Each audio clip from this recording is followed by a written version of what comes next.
So let's talk about planks. So planks are something that I feel like so many people want to get back to be able to doing, especially postpartum or after a back injury or something like that. I feel like one of the biggest questions I get, especially from my pregnant and postpartum, when can I do planks?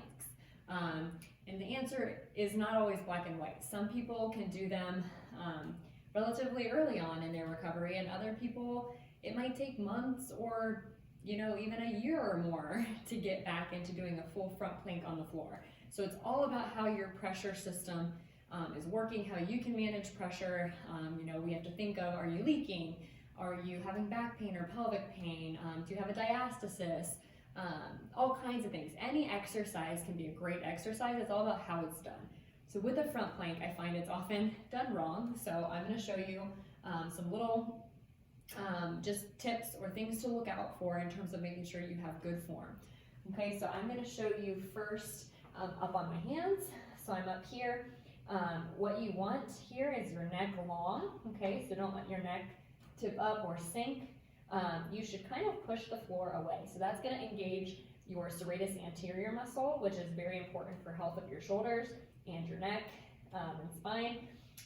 So you want to kind of push away, and my abdomen is engaged here. I want to inhale, exhale. Okay, so make sure you're breathing. So you want a neutral spine, so I don't want my butt up like that. Okay, I don't want to sink down. Okay, when people are really weak, they tend to clench their butt and let their abs sink, or they just sit way up here. Okay, we don't want that. We want everything in line. No butt up in the air, no butt or belly down towards the floor. Everything's in line and you're breathing. If you can breathe in this position, good inhale, expand that rib cage, exhale, your core engages a little bit more. If you have control over your breath, you can maintain that good form. You feel like it's challenging to you, so it's at least a little bit challenging to do all of that. You don't experience excessive doming or bulging along your midline that you can't control. You're not leaking, you don't have any pain or anything, and it feels pretty good, then that exercise is for you, okay?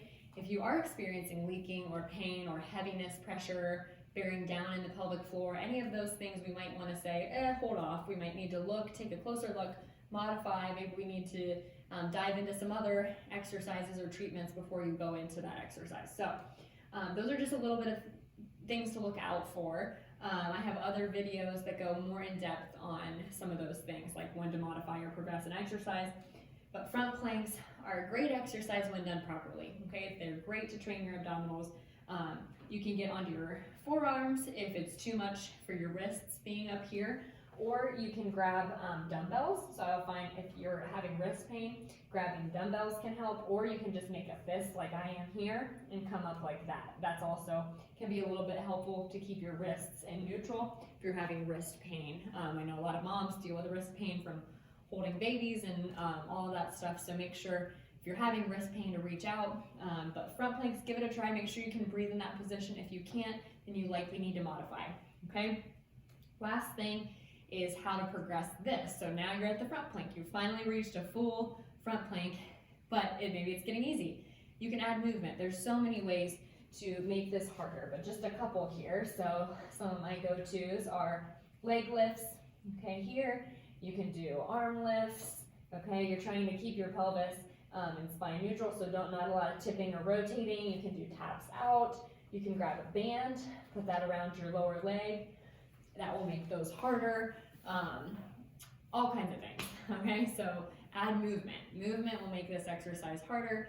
Just make sure, again, you have control over your core. Don't see excessive doming or bulging that you're not able to control with breathing or pelvic floor activation.